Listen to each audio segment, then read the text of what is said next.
Magandang umaga po sa ating lahat, JTG family. Bago po tayo magsimula, konting paalala sa ating announcement.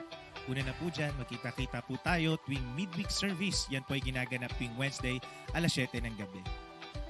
Magsama-sama rin po tayo every month. Tayo ay may Fuel Night Friday po natin yung ginaganap 7 p.m. dito po sa ating JTG GMA Hall. Also, we would like to encourage everyone at full capacity na po tayo sa ating Sunday worship service. Meron po tayong 8 a.m. at 10 a.m. That's on-site. At nagsusupport tayo online 10 a.m. to 11:30 a.m. at jtg.gma.ph.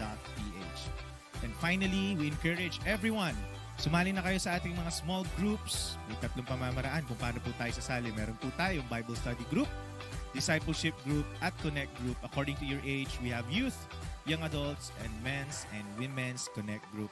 Simulan na po natin ang ating morning devotion. Muli, magandang umaga po sa lahat.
magnificent, eternally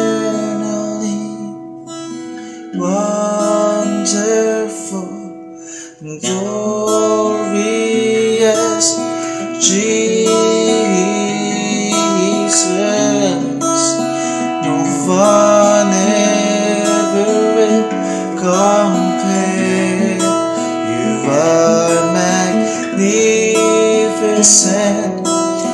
eternally wonderful, glorious Jesus.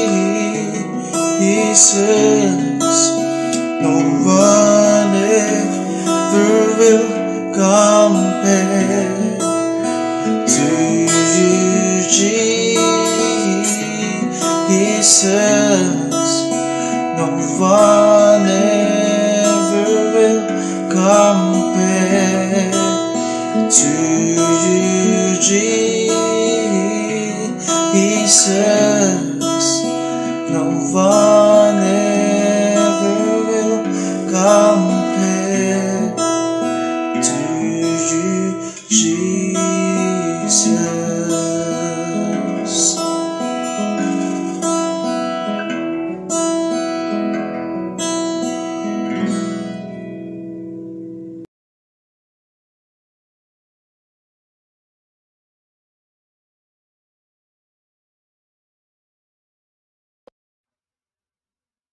So again po, we're going to talk about the story of Esther.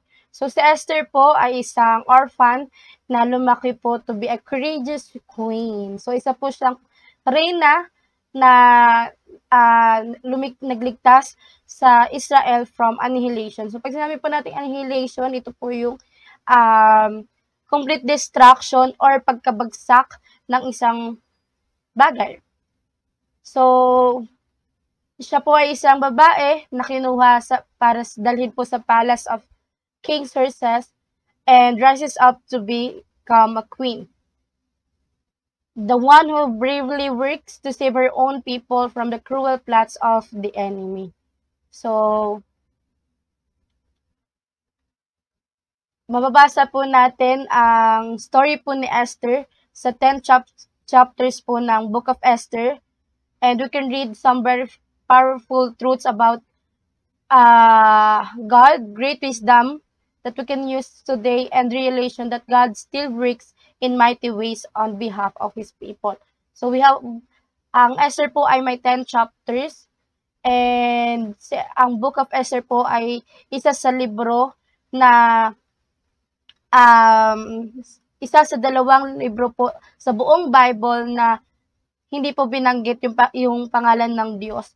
Pero, bagamat hindi man po binanggit ang pangalan ng Diyos, mababasa naman po natin doon kung gaano ka-sovereign and ka-loving ang Panginoon throughout the words and chapters. So, yung isa pong book na hindi po binanggit yung pangalan ng Diyos ay Song of Songs. So, ano ba yung pwede nating matutunan sa Book of Esther? Una po, God uses ordinary people. So, nung pinanganak po si Esther, ito po yung time na may kaguluhan. Yun po yung pinaparusahan sila ng kanilang disobedience sa Panginoon. And because of that, namatay po ang parents ni Esther. And ang kumupko po sa kanya, ang kanyang pinsan na si Mordecai. And inadapt po siya as his own daughter. So, we can see dito na on an ordinary day, God chose Esther to do through her what He had planned before she was even born. So, pumili ang Diyos napaka-ordinary na araw. Imagine po, nung pinanganak siya, sobrang gulo. Parang, kung isipin mo, pipili ba ang Diyos ng reyna doon? Isang orphan, pero siya ang napili para gawin yung kalooban ng Diyos in the future. So, mababasa po natin Ephesians 2:10, for we are God's handiwork, created in Christ Jesus to do good works which God prepared in advance for us to do. Ganun din po ang nangyari sa buhay po ni Esther. Second thing na we can learn about Esther, Esther didn't allow her circumstance to make her bitter. So, knowing na si Esther po ay orphaned, wala po siyang magulang, ulilang lubos, maaari or malaki po yung possibility na siya ay magrebelde or maging magtanim ng sama ng loob sa mundo, sa mga tao sa paligid niya dahil sa buhay na kanyang kinalakihan. Pero mababasa po natin sa Bible that she was obedient to Mordecai as she was brought out by him. So, mababasa po natin in Esther 2 verse 20. But Esther had kept secret her family background and nationality, just as Mordecai had told her to do. For she continued to follow Mordecai's instruction as she had done when he was bringing her up. So, very obedient siya. Lahat ng sinasabi po ni Mordecai, pinapakinggan po niya. And, yung iba, no, lumaki po doon sa very painful na pangyayari na kanilang buhay. They tend to question God's goodness and nag-grow sa kanila yung kawalan ng pag-asa, kawalan ng tiwala sa tao, maging sa Diyos. Si Esther po, yung puso niya po ay nanatiling tender and mabuti po towards others. So, nung time po na kinuha si Esther, para dali po doon sa beauty contest ng hari, that time wala po siyang choice. So, imagine, pwede po mawala sa kanya virginity that time in the process, kahit kunin po siya ng hari or hindi para maging asawa, magiging property po siya ng hari. So, talaga yung wala po siyang chance na bumalik sa kanyang buhay kay Mordecai. Mababasa po yan sa Esther 2 verse 14. So, with so little control over her past and future, baka yung babae po, hindi po yun kayanin, no? Magkagulo po tayo, baka magmatigas tayo ng ulo, pero si Esther po, nagtiwala po siya sa Diyos. So again, Esther didn't allow her circumstance to make her bitter. Third is, Esther's beauty did not make her prideful.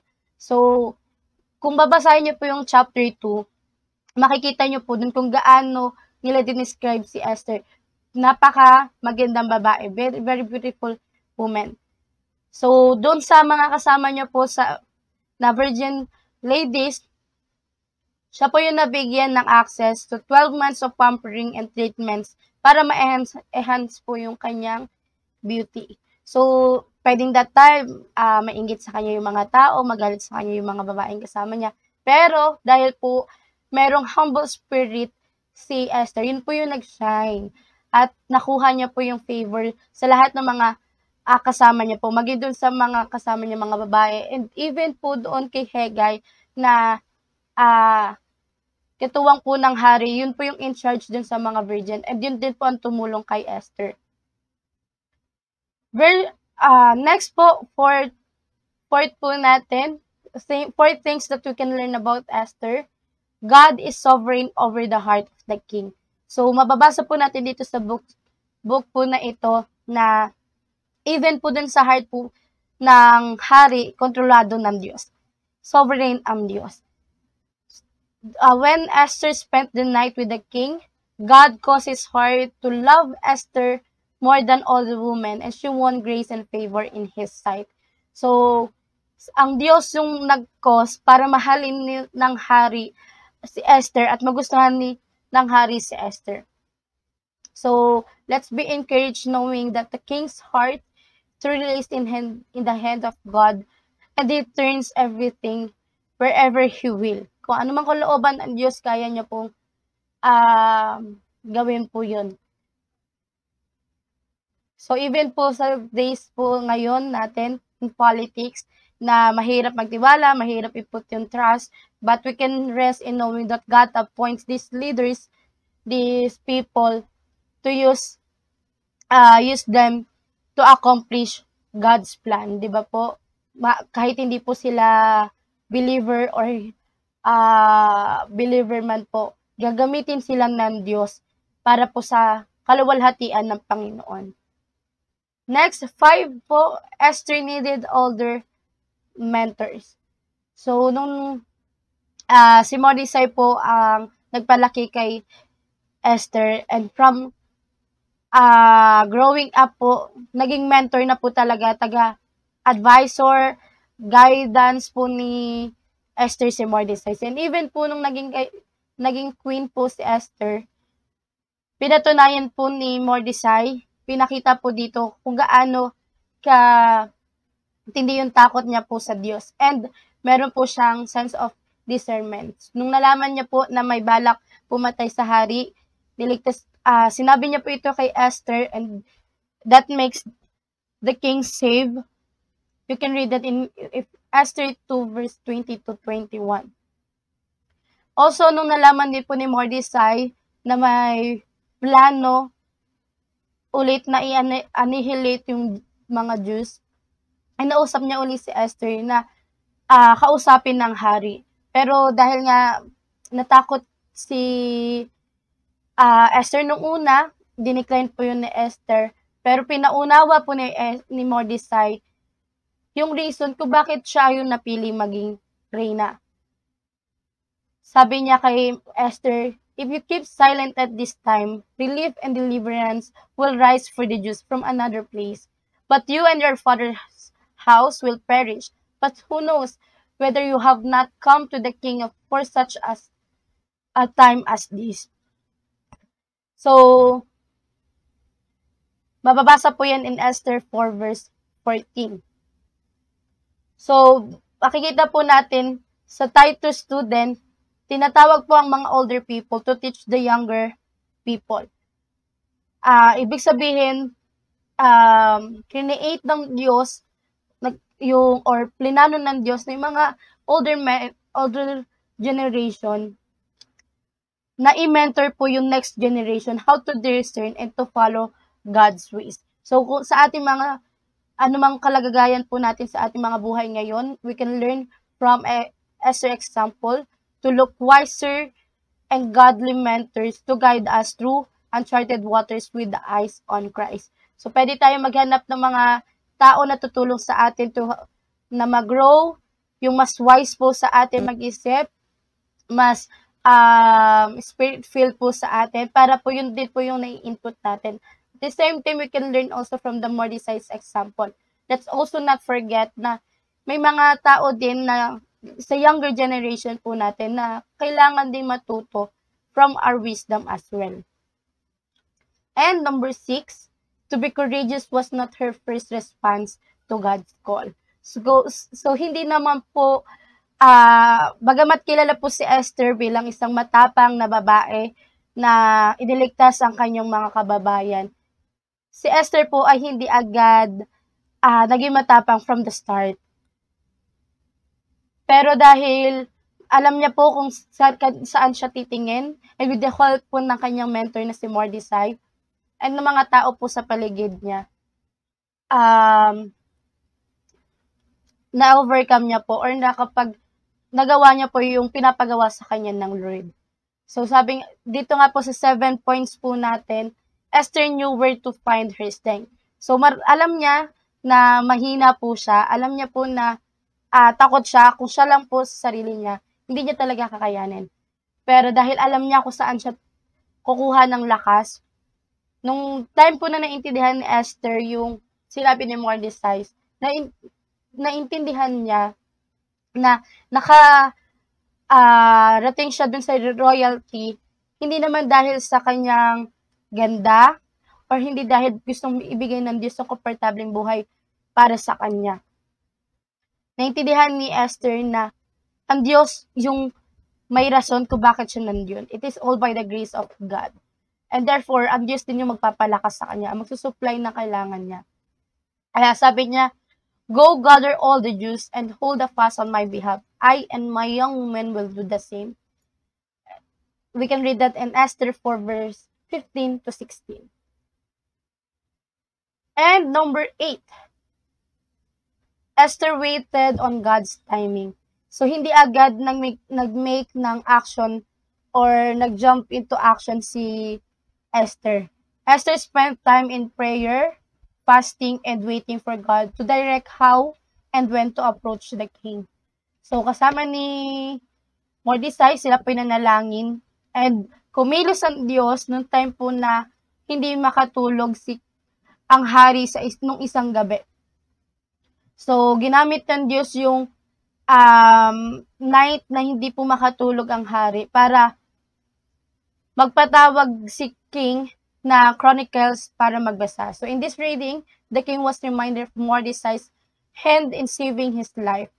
And yun po yung naging rason para mas makilala nila si Mordecai and ma-honor at ma-acknowledge po nila si Mordecai. And because of that, na-promote po si Mordecai. And that makes them protect themselves from annihilation. So waiting on God's timing is often difficult, but His timing is always perfect. Naniniwala po tayo, maraming times sa buhay natin na sinusubok ang ating pasensya. Tama po sa paghihintay. Pero napatunayan na ng Diyos ilang beses na po na yung timing niya, hindi po nagkakamali. Laging perfect. So, tinuturo din po dito sa story po na Esther to always pray and trust God na lagi pong kumikilos ang Diyos. Even dun sa mga gabi na hindi tayo makatulog or dun sa mga gabi hindi natin alam kung anong nangyayari. So, madalas po, mas nakikita natin yung pagkilos ng Diyos dun sa mga time na hindi natin inaasahan, sa mga bagay na hindi natin ma-imagine.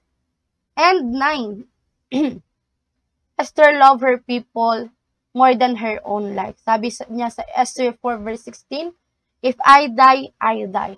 So, buong buhay niya po kinumit niya na sa Lord at sa tao na pinaglilingkuran niya. So, naintindihan niya po na yung buhay niya ay hindi niya na kanya, kundi yun po ay sa Diyos. At pinagamit niya na po to serve these people. And number 10, last po, Esther's influence lives on. So, kung mapapansin niyo po, Esther is one of only 2 books of the Bible named after a woman. Yung isa po is Book of Ruth. So, imagine po, from an orphan na namuhay sa foreign land, hindi niya po sariling bansa or bayan, an ordinary woman who God raised up to be a Persian queen for a purpose she never could have imagined. And the same God has plans for your life as well.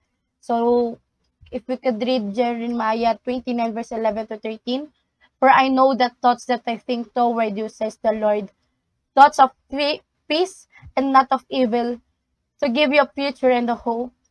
Then you will call upon me and go and pray to me, and I will listen to you. And you will seek me and find me, and when you search for me with all your heart. So, may plano ang Diyos sa atin, may magandang plano ang Diyos sa atin. Kung ang Diyos nga gumamit ng isang ordinary na tao, hindi mo inaasahan, kung titingnan mo ay walang pag-asa, may pangit na past or pangit na malungkot na past, ay ginamit ng Diyos to save His people, di ba po? Ganon din naman, it is the same God na trumabaho sa Kanya at tumatrabaho sa atin po ngayon. Kaya, let's learn from Esther's life to trust God. So, dahil sa pagtitiwala ni Esther sa Diyos, ni-influensya niya ang hari at niligtas niya ang kanyang mga tao. And because of her courage, sineselebrate po ito by a feast of Purim, and a decree went up from that day on. These days of Purim should be remembered and that kept throughout every generations. We can read that in Esther 9:28. So, ngayon po, until now, ino-observe po or the day of Purim was observed by Esther peoples. So, yung story po ni Esther, it always inspire us na magtiwala sa Panginoon, yung sovereignty ng Diyos, kayang gawin o may magandang plano ang Diyos sa buhay ng bawat isa po sa atin, sa lahat ng mga nag-surrender na kanyang buhay at na kanyang way sa Panginoon. Nasaan man po tayo ngayon, hindi nyo man po alam kung nasaan, ano po ang tatahakin ninyo, kung ano po ang yung dadatnan po ninyo in the future. We don't know what will happen, pero let's learn from the story of Esther how she trusted God sa kanyang buhay. And yung courage niya, kinuha niya sa Diyos, hindi sa kanyang sarili, hindi sa kanyang ganda, hindi sa kanyang angking galing, but sa Diyos na nagbibigay sa kanya ng lakas at ng pag-asa. And I hope sa atin din po ngayon, makatagpo muli tayo ng lakas, ng pag-asa, ng pagtitiwala sa ating Panginoon. Everything will be okay ayon po sa kalooban ng Diyos, and may magandang plano po ang Diyos sa ating mga buhay. Yun lamang po. Maraming salamat po. Have a blessed day po. God bless po. Tayo po'y manalangin. Hallelujah. Hallelujah. We give you praise, Lord Jesus. We worship and adore you, Lord God. Hallelujah. We magnify your holy name, Lord Jesus.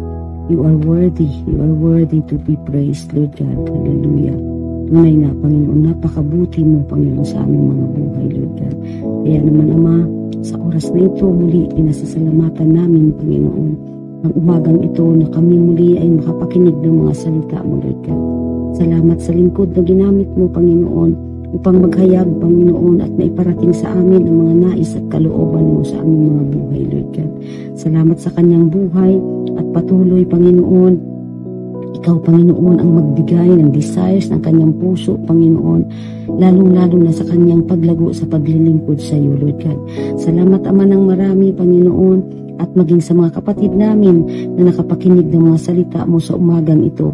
Patuloy, Ama, dalangin namin, Panginoon, na itanim mo ito sa pinakamatabang parte ng aming mga puso, Lord God. Magamit namin ito sa pang-araw-araw namin na buhay, Panginoon, at ma-share din po namin, Panginoon, sa mga tao hindi pa nakakakilala sa inyo, Lord God. Salamat, Ama. Salamat ng marami, Panginoon, at patuloy, Panginoon, dalangin namin, Panginoon, sa mundong ito, Panginoon, na punong-puno ng kayabangan, punong-puno ng kahalayan, punong-puno ng pag-iimbot, Panginoon, Lord God. Patuloy, dalangin namin, we bind and cast out the spirit of pride, Lord Jesus, spirit of lust of the eyes and then lust of flesh, Lord Jesus. Ama, patuloy, hindi namin pinahintulutan, lalong-lalo sa mga anak mo, Lord God, ang mga bagay na ito. Patuloy ikaw, Panginoon, ang magbigay ng puso, Panginoon, ng isip, Panginoon, na laging sa iyo lamang nakatuon, Lord God. Patuloy, Ama, hindi ikaw, Panginoon, ang maggabay at mag-ingat, Panginoon, at ilayo mo kami, Panginoon, sa anumang uri ng tukso, Lord God, at sa anumang uri, Panginoon, ng kayabangan, Lord Jesus. Patuloy, bigyan mo kami ng puso na mapagpakumbaba, Lord God, sa lahat ng bagay. Ikaw lagi ang mapapurihan sa aming mga buhay. Ikaw lagi, Panginoon, ang mabigyan, Panginoon, ng halaga, Lord God. At ituon namin ang aming mga puso at isipan sa makalangit, Panginoon, ng mga bagay, Lord God, hindi, Panginoon, sa aming mga nakikita. Salamat, Ama, salamat ng marami, Panginoon, dahil alam namin, Lord God, na ikaw ang kikilos at gaganap sa aming mga buhay sa bawat araw, Lord God. Salamat, Ama, ng marami. Binabalik namin sa iyo ang pinakamataas na papuri, pagsambat, pagdakila, tanging sa pangalan na iyong anak mo sa Jesus. Amen and amen.